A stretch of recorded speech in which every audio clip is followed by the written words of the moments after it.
Part 1 is simply dealing with this issue. Men, what's wrong with men in the bed? This is the biggest problem of men. We do have sex in order to enjoy ourselves. Yet real men ought to understand that the greatest desire that you should have as a man is to fulfill that woman, satisfy that woman. Isn't it amazing how statistics tell us that 78% of women fake orgasms? We are catching it. So most of you are having sex in order to enjoy. That's it. And then you blame your wife that she takes long. Whereas the Bible is actually telling you it is your duty to not even reach your climax before your wife.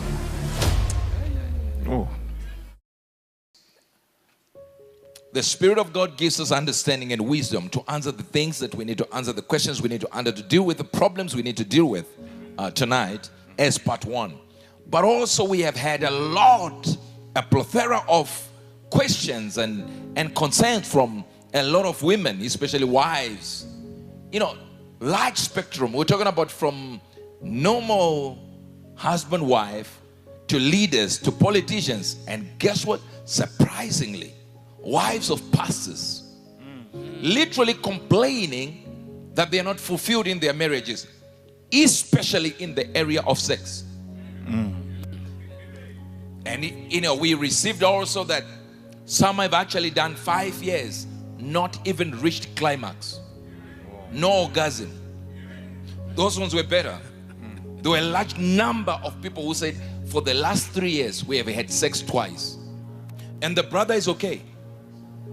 The problem is, if we don't deal with it in the house of God, the world will teach the men in our generation, not God. Yes, sir. The book of Hebrews chapter number 13, so it's giving you rules and regulations of what you should do as a Christian. Then after stipulating angels, those in bones, he goes to the third one, which he thinks is so important that it features in the book of Hebrews chapter number 13 and verse number 4. Marriage is honorable in all, and the bed undefiled. And warmongers and adulterers God will judge. Notice where he starts from. To be a real Christian, Yes, sir. they are soldiers in the army of God called angels, but they come in human form. So treat them well, treat everyone well. You don't know which one is an angel and which one is not. Then it goes to those in jail, those in bonds, those bound.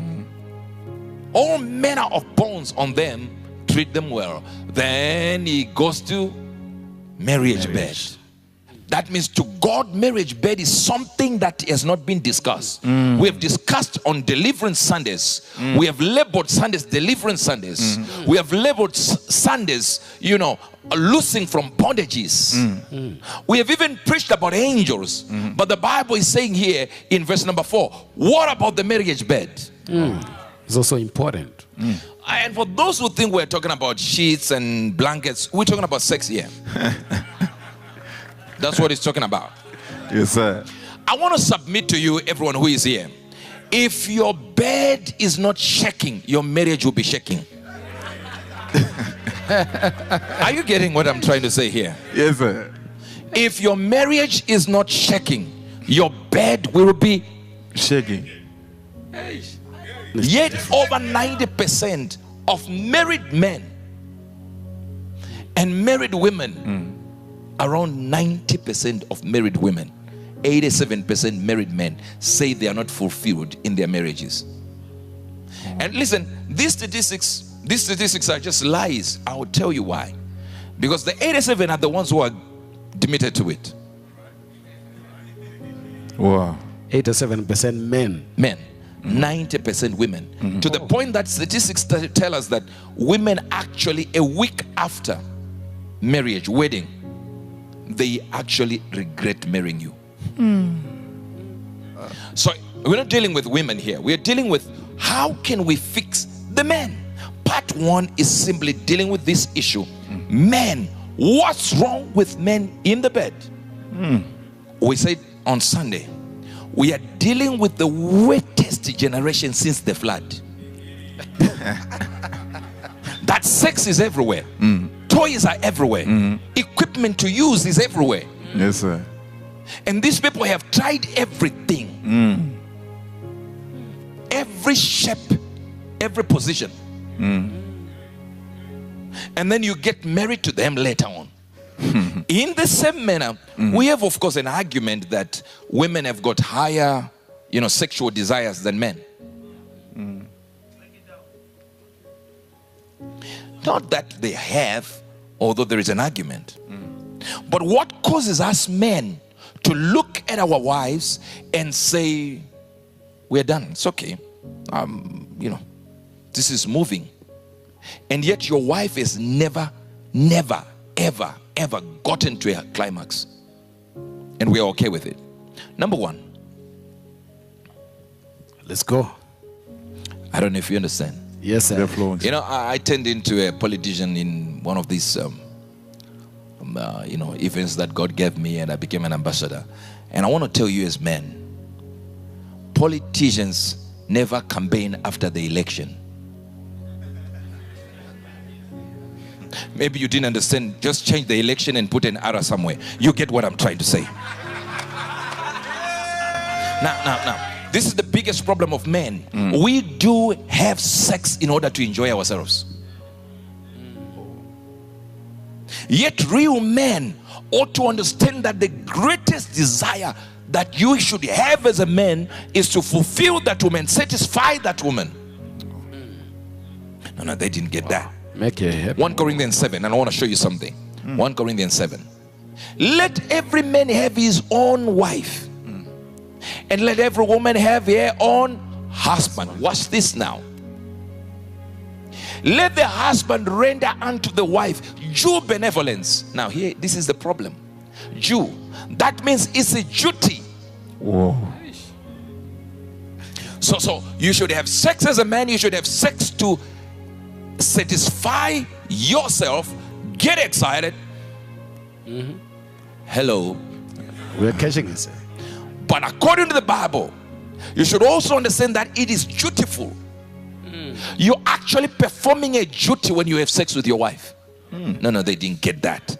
See, I came here for men, but you're not getting it. We are catching it. So most of you are having sex in order to enjoy. That's it. And then you blame your wife that she takes long.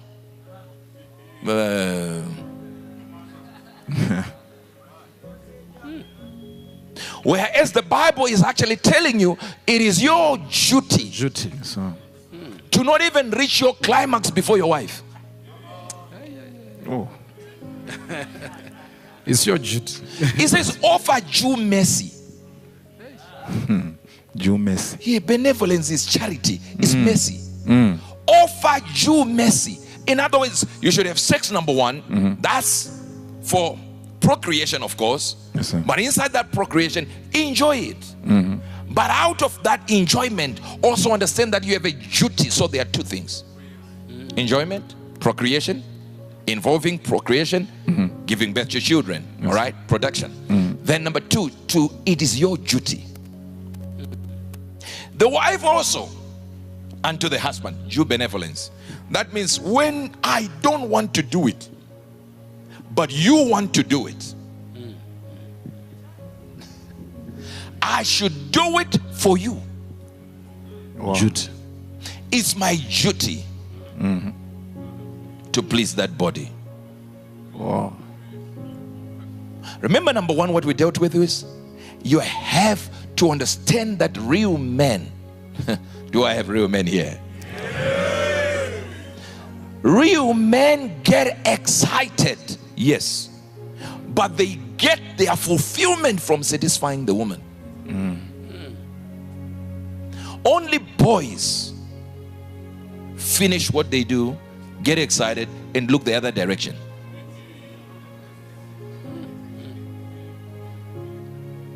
Anything, do you understand why we say masturbation is a sin? Because masturbation is only me that is enjoying. So it's selfish. Love gives. Lust takes.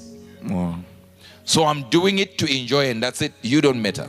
And inside of that process of masturbation, we can have 200 women all at once in one go. Big one, slim one, short one at the same time in your mind. Am I still talking to you? You are talking, sir.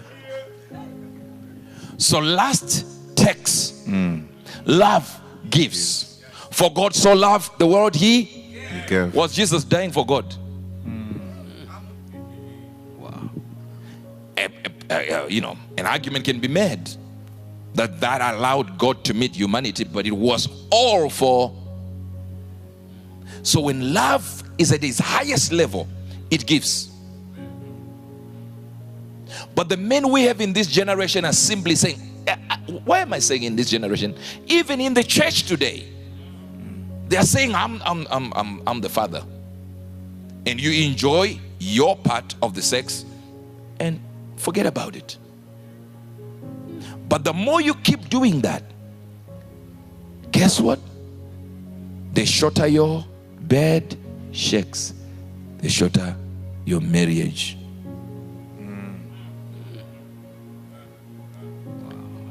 Number 2, allow your wife to be recent, not decent. I don't mean it in such a way that you get into the bedroom and your wife is hanging on a chandelier. Now I'm not talking about that kind of recent. What it means is, imagine that when you got your wife, you called her maybe Susie, all right? And she called you Dan. We know you are Daniel. The moment then you get married, you get to church, you are now sister and brother in the Lord. And when you're having intimacy, your wife doesn't know whether to call you Dan or brother, because you know you want to be called father. I should allow my wife to be able to give me a certain name, or there is a way that she honors me in public. Yeah. Then there is a way that I know she's free with me. Yeah, that's true. You didn't get that. We're getting it. You see, we're not dealing with women. I get it. Is some of you were here to be, oh, but my wife. No, we're not dealing with her. How can the person who wants to be recent with you be decent with you? It can't work. Now, she can't even respond when she's having sex with you. She can't. Because if she gives a certain response, you start wondering, where did she learn it from? And if you only wonder, it's okay. But if you then wonder and bother her on how did you turn around like this, where you getting what I'm trying to explain here? Yes, sir. You're not hearing me, so I viewers all over the world, we gotta understand this thing. You have to allow her to express herself. Give an opportunity to express, and it's so easy. Talk about it. Talk about sex with your wife. We never learn our women, never. You have never studied what she likes. You have never studied what actually turns her on. You have never. Zero. You have never even asked. So every night you do it is hit or miss, not hit and miss. Hit or miss. So today it happened and you really don't know how you did it today, what was different from today and last night. So you have no idea, because you never set her down, because you're also afraid to ask. If you ask what turns you on, if she tells you, how did she discover it?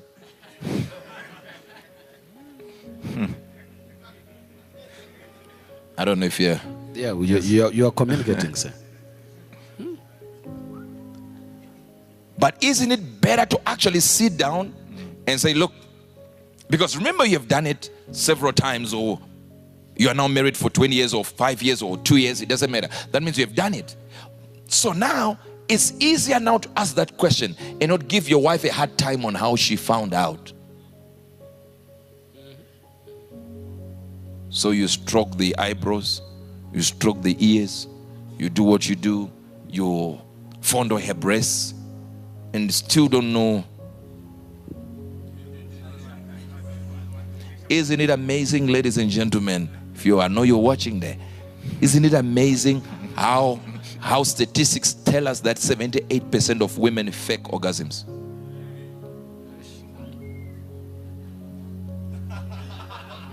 And they have to do it because they are not enjoying it. So it's a prison for them. So the better they get a discharge is good. Let the papers be signed so they can be out of that jail. Some are suffocating while he's on top of them. And they don't know how to tell you, because you seem to really be in heaven 8th. And she can't tell you that this, I am not breathing anymore. I can't breathe. So the only thing she can do is to fake that she has already.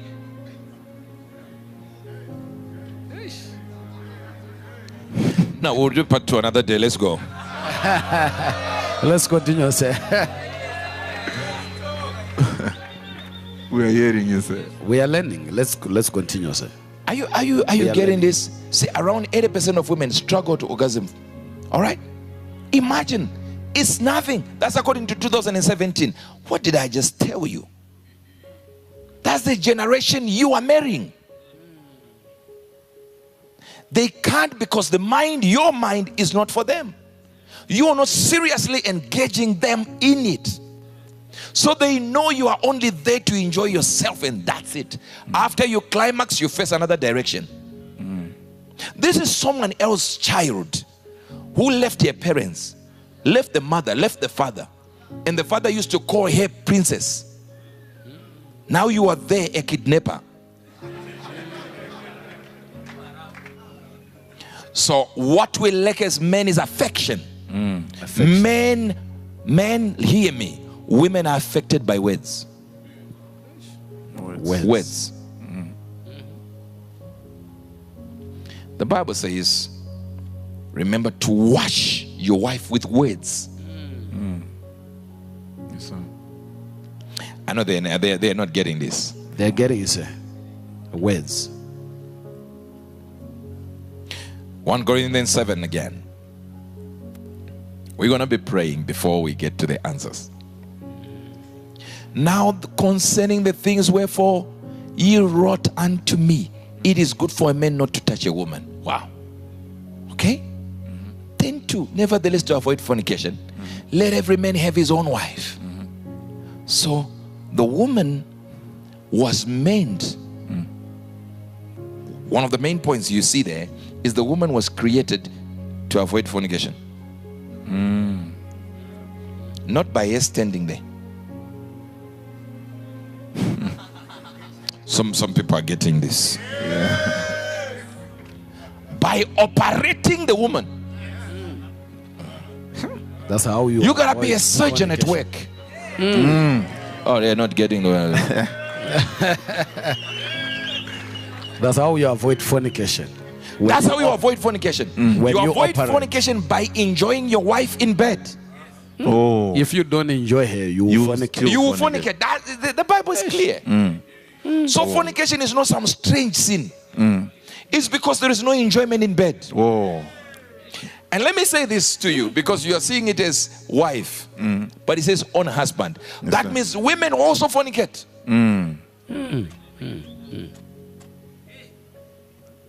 So some people bring me information like, I divorced my wife. Why? She cheated on me. There. To avoid your wife cheating on you, operate. So remember what we said? You take care of your wife. Make your wife recent, not decent. They were both naked and not ashamed. Even God saw it necessary to create a man and a woman naked, and he was okay with it.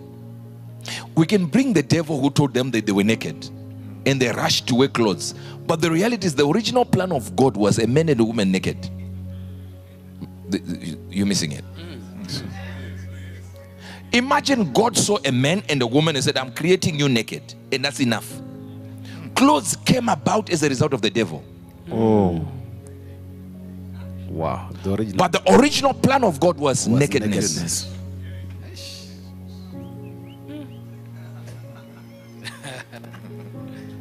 Maybe you're not getting this. We are getting You're sir. flowing, sir. The original plan was nakedness. Nakedness. No clothes.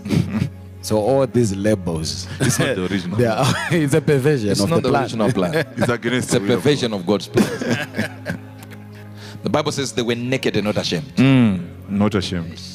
Naked and not ashamed. And don't tell me he didn't know it was his wife. The Bible literally says when she woke up, Adam said, bone of my bone, flesh of my flesh. Adam knew this one is mine.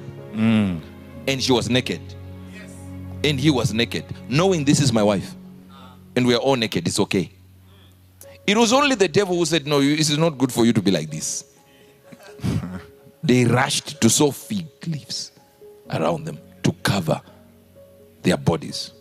But did God intend for them to cover their bodies? Isn't it amazing that when you give birth to a naked child? Still, God is dealing with the plan, original plan. Yet your wife is covered from here to.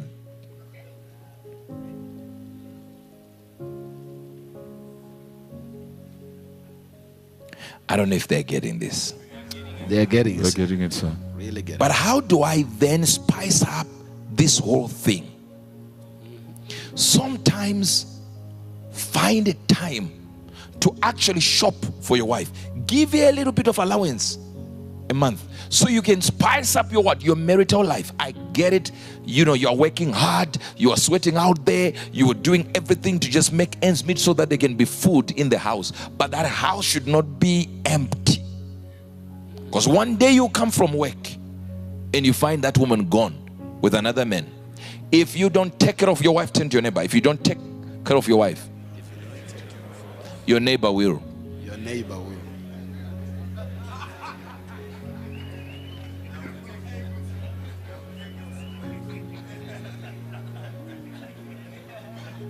If you don't take care, what happens? Your neighbor neighbor will. will. Someone else will. And you know the people that take up positions from men that have failed to take care of their wives, those men treat those wives extra. You wonder, were you even alive? That you will meet your own wife that you have had 2 children with, and she will tell you she doesn't want to see you. Because one brother did what you couldn't do. Just to listen. Just take time to listen. Take time to sit here down and go like, you know what? I just came from that meeting with Prophet. I want to know what turns you on. Don't then say, how do you know it turned you on? You've been having sex with her for years now. Take it as if that experience told you which positions. Find the button, sir. What you need to press when you're in there. You know where to start. Some people are not getting it here. They are getting it, sir. Those around the world, you are hearing me, you are hearing me, you are hearing me, and I can see. And I want to pray that you actually listen to what we are saying. You don't just talk. You don't just like, you know, I hear what he's saying, and then don't go home and actually practice it. Tonight should be the most dangerous night. Man, tonight, I will not pray for you. Let's go home now. Or just let these guys go. Awoo!